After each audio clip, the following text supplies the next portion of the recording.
Let's go to the beginning. Like 8 to 11. Me. So she's saying she can beat New York Knicks forward Josh Hart in a one-on-one 8 to 11. We all know it's nonsense. We let her get it off. We left it alone. Patrick Beverley, you have a part to play in this as well. We are going to get to you. So she's saying she can beat New York Knicks forward Josh Hart in a one-on-one. We all know good and goddamn well A'ja Wilson can't beat none of these NBA players. Stop playing games. It's not happening. I get ball first.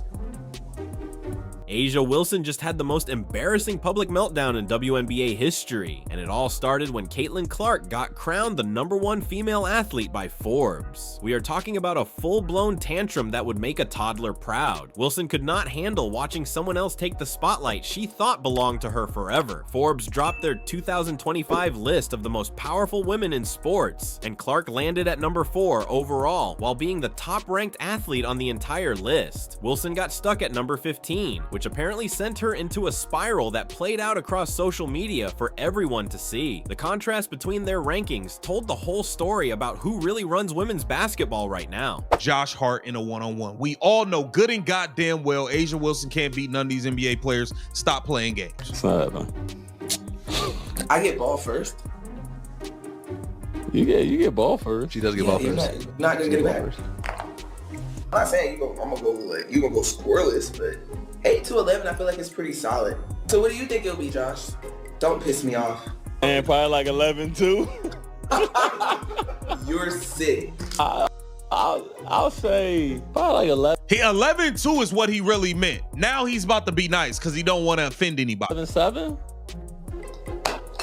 Okay. But here's where it gets absolutely ridiculous. Wilson started posting passive-aggressive content faster than Clark breaks ankles on the court. Her Instagram became a museum of desperate attempts to remind everyone that she exists and has achievements too. The woman who used to act like a veteran leader suddenly turned into the league's biggest crybaby overnight. Clark earned $8.1 million in her rookie season, while Wilson watched from the sidelines, probably calculating how many years it took her to make that much money. The financial gap between them is not just embarrassing for Wilson, it completely destroys any argument she might have about being more valuable or important to the sport. The Nike deal really broke Wilson's brain in ways that entertainment could not have predicted. And entertaining we think Caitlin Clark is, we just be talking about how dominant A'ja Wilson is, we just be talking about how nice Paige Beckers is, but no, A'ja Wilson started this, Angel McCoughtry. Don't forget that. She went on and said she could beat NBA players one-on-one. We tried to ignore it.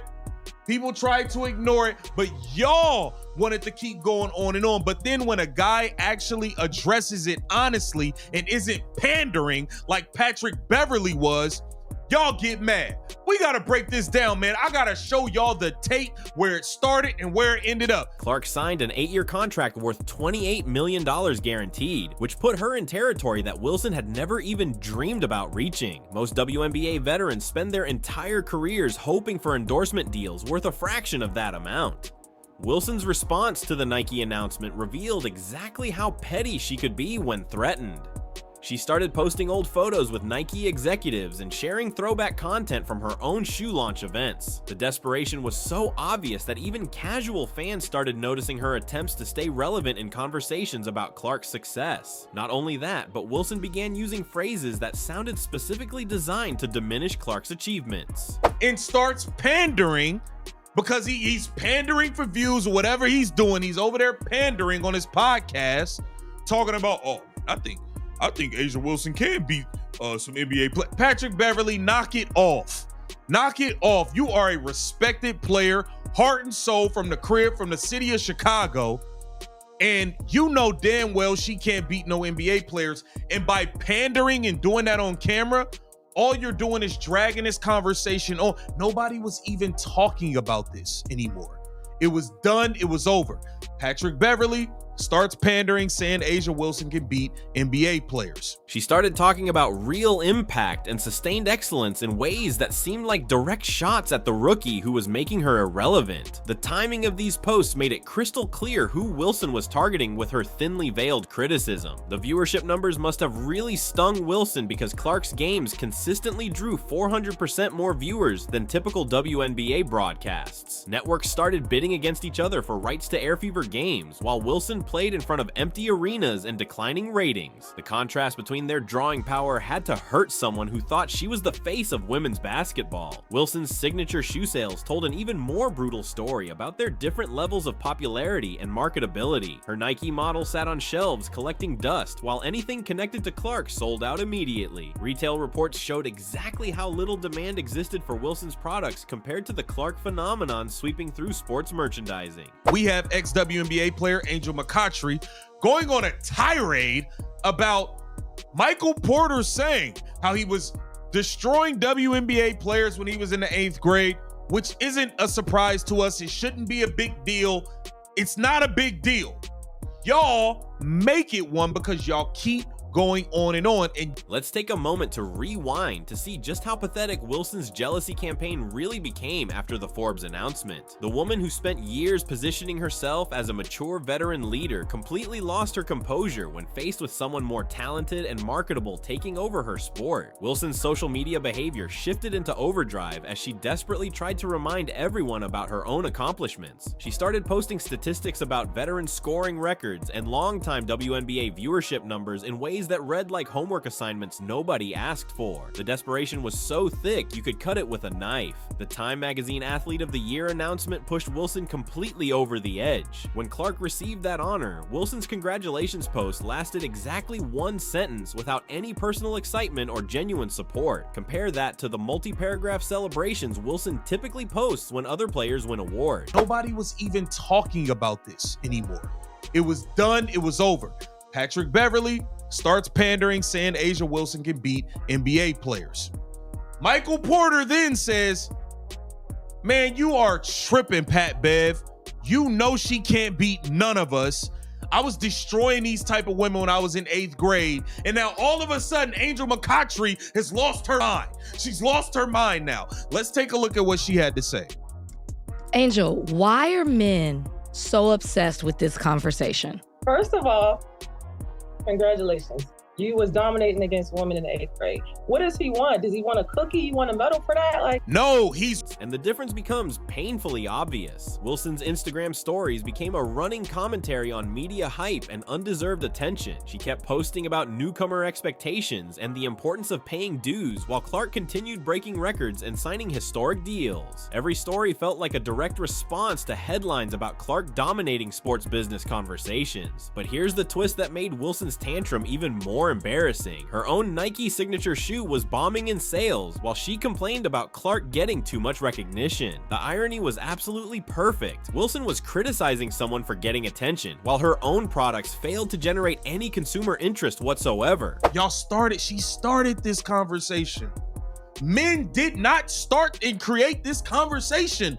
Asia Wilson she started it. What are you talking? Now you're talking about cycles. You're talking about all types of come on, bro. Load manage off a headache, it's uplifting her. I think the main thing we should be talking about, a woman, guess what? When I gotta come and drop 40 and I'm on my fucking period and I'm bleeding and my stomach hurts and my back hurts, when y'all load manage off a headache, let's talk about how awesome that is.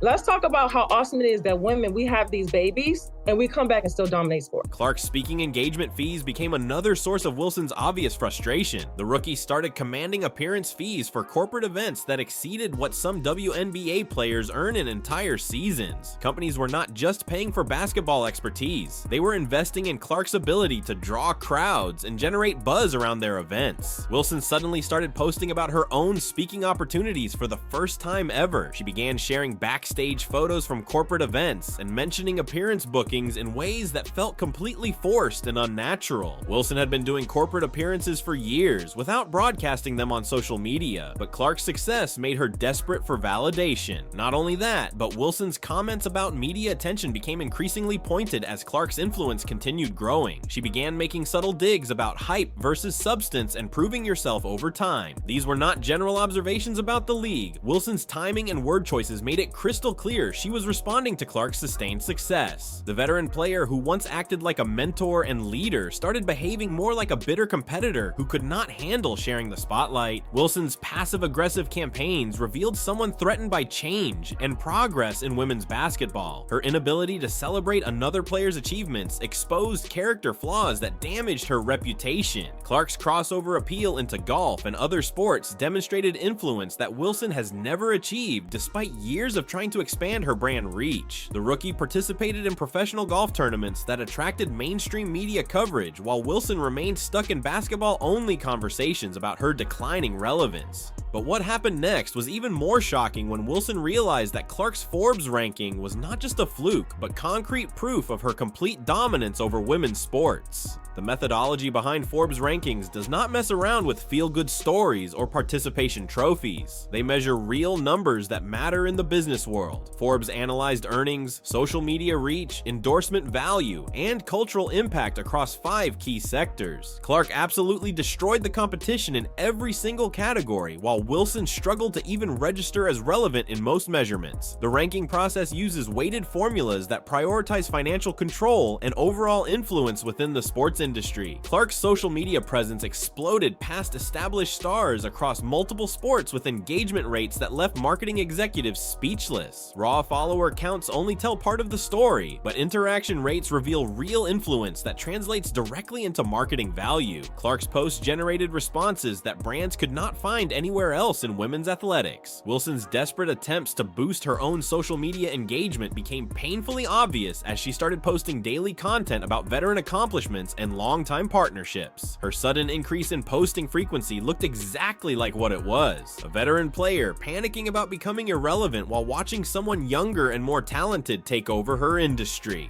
Here's where it gets really embarrassing for Wilson's fragile ego. Clark brought completely new demographics into women's basketball that Wilson had never been able to reach despite years of trying. Families who had never watched WNBA games became regular viewers because of Clark's appeal and personality. Corporate executives who had ignored women's sports for decades suddenly saw profit potential they had never recognized before. Young girls started playing basketball because they wanted to be like Clark, not because they admired Wilson's veteran status or championship rings. The cultural impact measurements revealed Wilson's complete failure to grow the sport beyond its existing fan base. Clark's estimated $8.1 million in annual income represented more than just personal financial success. The number demonstrated what becomes possible when talent meets the right marketing approach and cultural timing. Wilson could not compete with those earnings even after playing professional basketball for her entire adult life. The endorsement portfolio diversity set Clark apart from typical single-sport athletes, while Wilson remained stuck in basketball-only partnerships that generated minimal revenue. Nike, Gatorade, and Wilson Sporting Goods each approached Clark differently, recognizing her potential to reach audiences far beyond traditional basketball fans. Not only that, but Wilson's reaction to Clark's crossover success revealed how small her own vision had always been.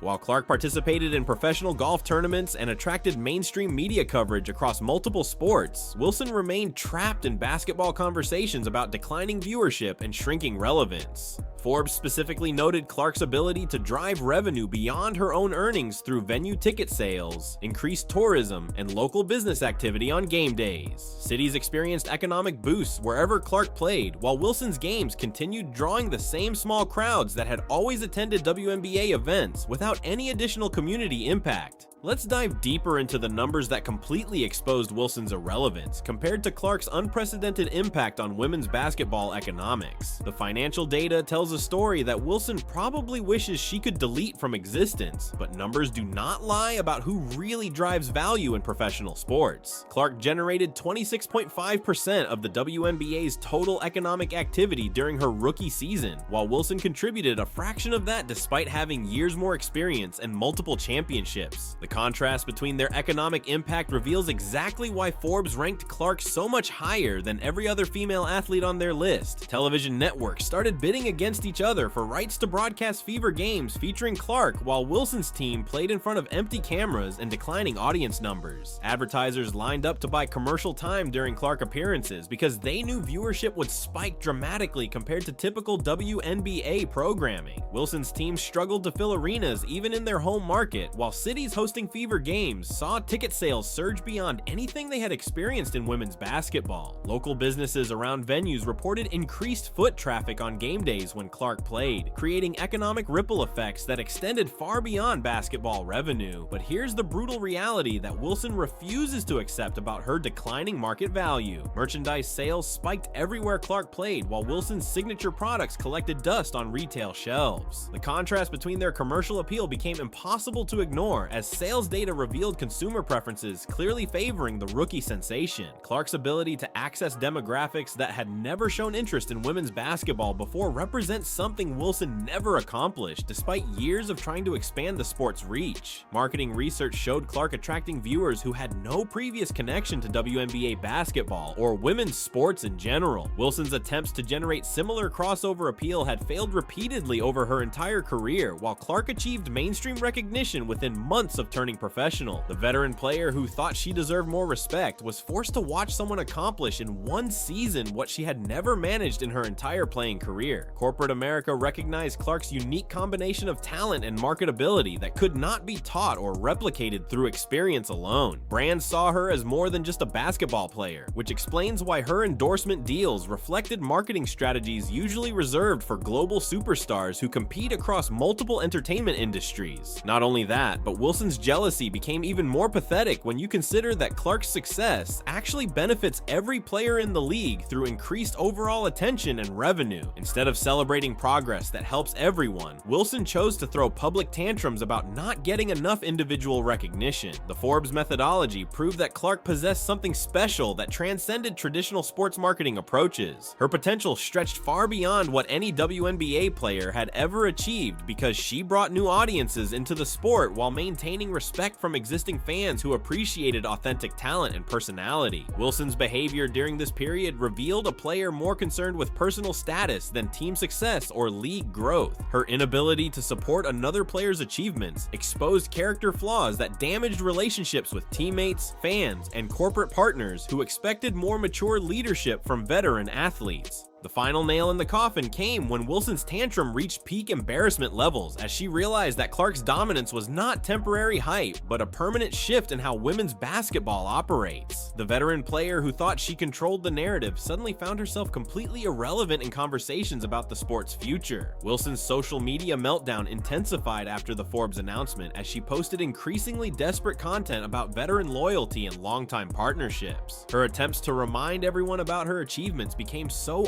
obvious that even casual fans started commenting about her jealousy and unprofessional behavior during what should have been a celebratory moment for women's sports.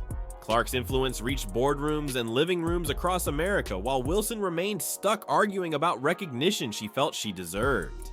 The rookie's impact transcended basketball courts entirely, creating cultural conversations that Wilson had never been able to generate despite years of trying to expand her personal brand beyond sports. Here's what makes Wilson's tantrum absolutely ridiculous. When you examine the bigger picture of what Clark accomplished, she redefined what female athletes can achieve financially and culturally, while Wilson wasted energy complaining about media attention instead of learning from someone who obviously understood marketing better than she ever had.